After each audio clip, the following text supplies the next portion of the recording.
In today's video, I'm going to teach you how to find and replay your past games on chess.com. By the end, you'll know exactly where your game history lives on both the website and the mobile app, how to locate a specific match, and how to watch the moves unfold from start to finish. First, open your web browser and log into your chess.com account. Make sure you're signed in so the site can pull up your personal archive. If you're using the mobile app, open it and confirm you're on your account.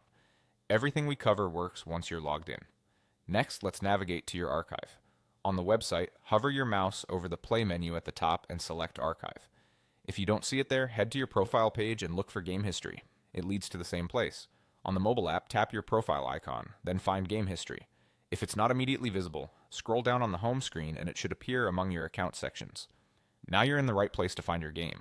You can simply browse through the list of your past matches, which are typically ordered by date with the most recent first.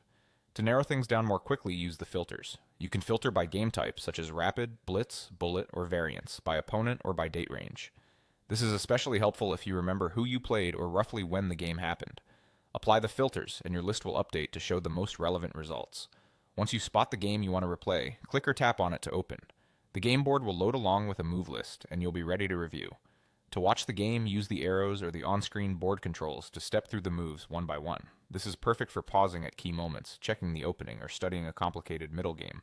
If you prefer a hands-off experience, press the play button to let the game run automatically at normal speed and observe how the position evolves without needing to click each move. You can stop the playback at any time to take a closer look, and then resume when you're ready. If you want to revisit the start or jump to the end, the board controls will take you there quickly. That's all there is to it. Log in, head to your archive or game history, find the game using filters if you need them, open it up, and replay the moves at your own pace.